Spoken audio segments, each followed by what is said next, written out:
오늘 말씀은 마가복음 1장 9절로부터 15절까지 말씀입니다.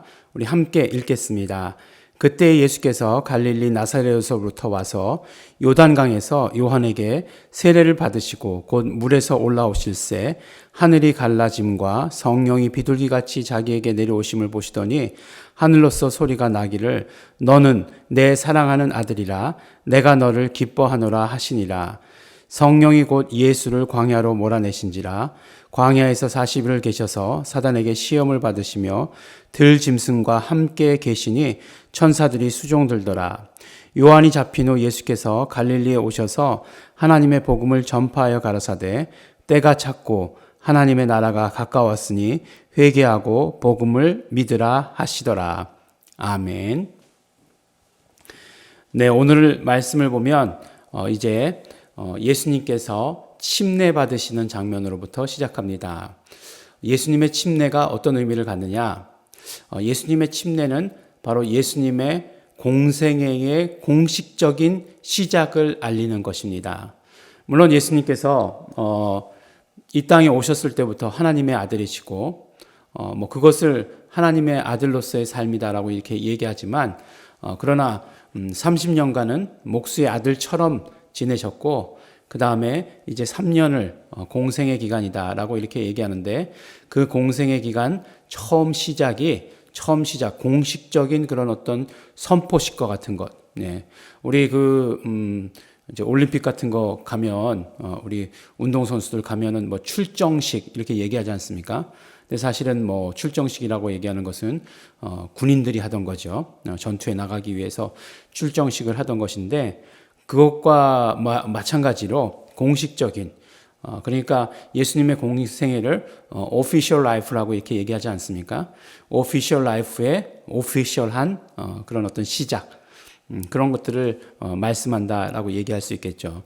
그래서 우리 그 삼위일체 하나님께서 정말 그 삼위일체 하나님께서 함께 하시는 것을 보게 되는 것, 이런 보게 드문 장면이죠. 예수님의 침례를 받으실 때의 그 장면이죠. 그러니까 성령께서 이렇게 비둘기같이 자기에게 내려오시고 그 다음에 하늘로서 소리가 있고, 그러니까 아버지께서 소리가 있고, 그 다음에 독생자 예수 그리스도는 거기 계신 것이죠. 그렇게 계시는 그런 장면들을 보게 되는 것입니다. 성령님께서 함께 하셨어요. 그러니까 예수님께서 이 땅 가운데 사역하실 때에는 성령님께서 늘 함께 하셨다라고 이야기하는 것이 맞습니다. 물론 그러면 성부 아버지는 안 계시냐?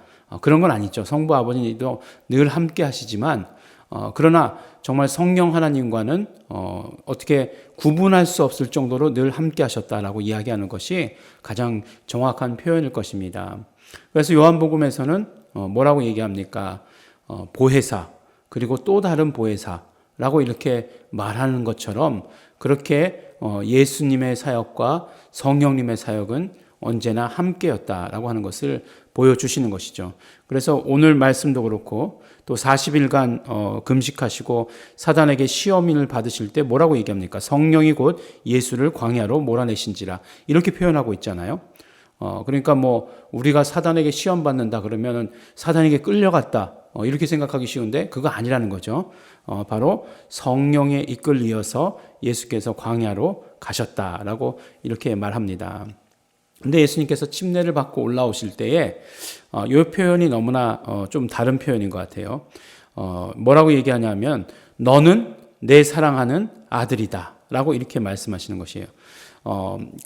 너는 내 사랑하는 아들이라 내가 너를 기뻐하노라 이렇게 되어 있는데 이거 굉장히 밋밋한 표현인데 사실 그 원어를 읽어보면 너는 내 아들이다. 너는 내가 사랑하는 자다. 그리고 내 안에서 내가 너를 기뻐한다. 이렇게 말하는 거예요. 그러니까 물론 아들이니까 너라고 얘기했다. 이건 아니죠. 왜냐하면 헬라어니까 그렇게 얘기한 거죠. 너라고 이렇게 얘기한 거지 아들이니까 막 반말했다 이런 의미는 아닙니다. 근데 너는 내 아들이다. 너는 내가 사랑하는 자다. 그리고 나는 기뻐하는데 어떻게 기뻐하느냐? 내 안에서 기뻐한다. 라고 이렇게 이야기하십니다. 뭘까요, 그게? 내 안에서 기뻐한다. 라고 얘기하시는 것.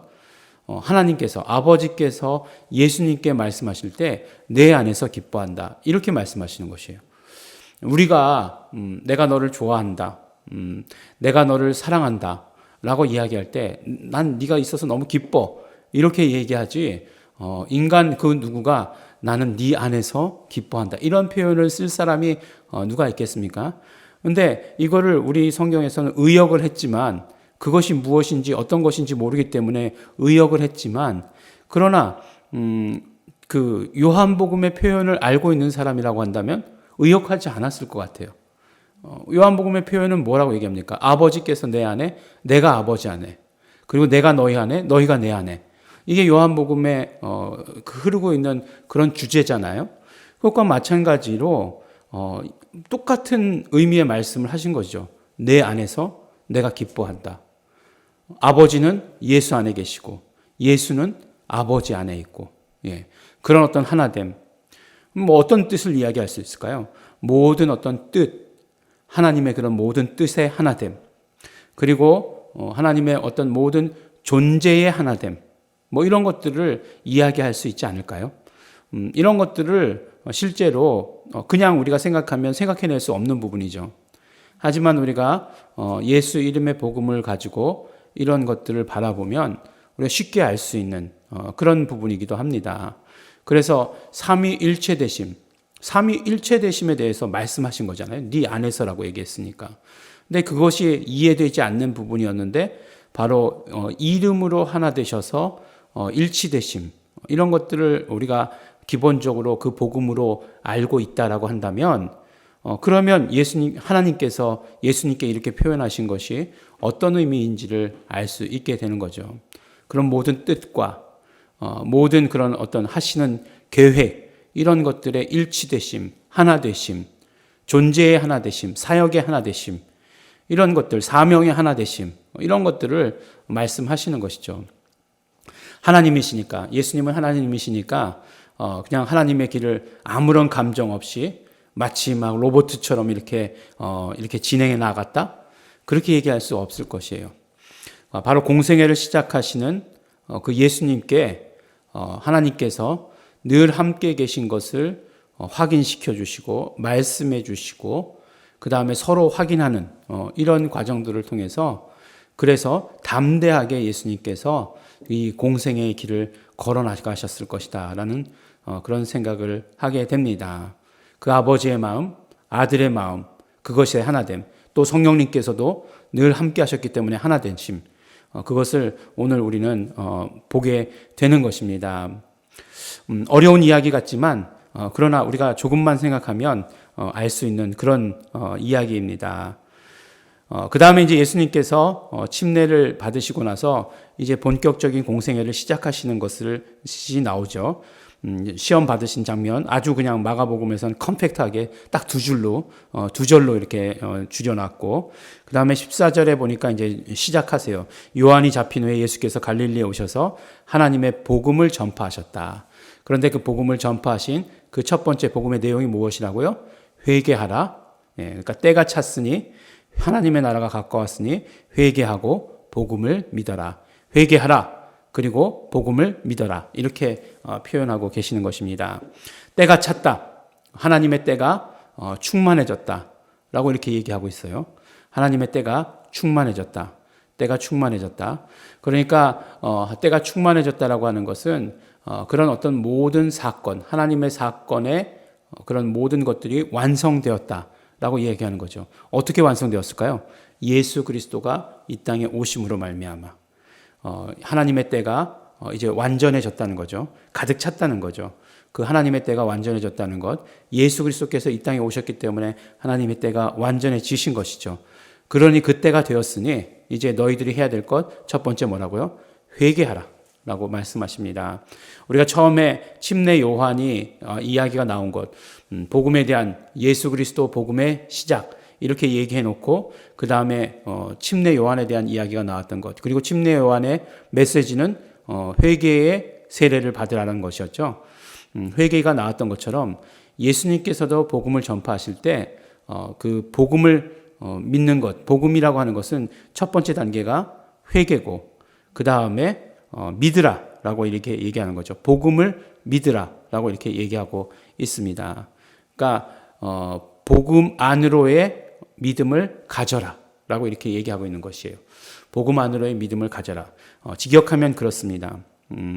마가복음에서 이 믿음을 갖는다라고 하는 것, 복음 안으로의 믿음을 갖는다라고 하는 그런 표현들 나중에 구체적으로 나오겠지만 믿음이라고 하는 것 결국은 하나님의 것이기 때문에 하나님의 것을 가져야 된다라고 하는 것을 말씀해 주시고 계십니다. 그래서 하나님의 믿음을 갖는 것, 그것이 믿음을 갖는 것이에요. 근데 첫 번째 단계는 뭐라고요? 회개해야 한다는 것이요. 돌이켜야 한다는 것입니다. 하나님에 대한 오해를 버려야 된다는 것이에요. 지금까지 가지고 있었던 그런 모든 생각을 다 내려놓으라는 것입니다. 이것이 참 좋은 이야기죠. 지금까지 모든 것들, 잘못되었던 것들, 죄, 오해 이런 것들 다 내려놓고 새 것을 받아들이면 참 좋겠다라고 생각하지만 실제로 사람들이 그렇게 살지 못합니다. 참 회개하기가 어려운 것이 사람이에요. 네. 막 회개해야지라고 마음 먹다가도 그냥 살던 대로 그렇게 하는 것이 대부분의 사람의 모습입니다. 그런데 회개하라고 하는 것, 돌아서라는 것이에요. 그냥 방향의 전환만을 이야기하는 건 아니죠. 돌아서서 가야 되는 거죠. 그것이 회개잖아요. 하나님께로 방향을 전환했으면 하나님께로 향해 나아가야 하는 것입니다. 지금까지 내가 잘못됐던 거 미련 갖지 말고 다 내려놓고 돌아서라고 말씀하고 계시는 것이에요. 그러므로 우리가 이제 회개에 합당한 열매를 맺으시기 바랍니다. 회개해야 하는 것이에요. 회개해야 합니다. 그리고 복음을 믿어야 합니다. 그 믿음을 가져야 됩니다. 복음 안으로의 믿음을 가져야 됩니다.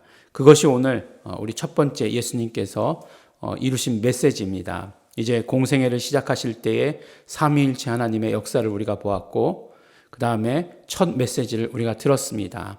그러므로 그 하나님께, 그 예수님께 우리의 모든 것들을 드리며 의지하며 그리고 회개하고 복음을 믿으시는 우리 성도 여러분들 되시기를 예수 이름으로 축원합니다. 우리 기도하실 때 예수님의 피를 의지하시면서 기도하시기 바랍니다. 예수님의 피를 의지합니다.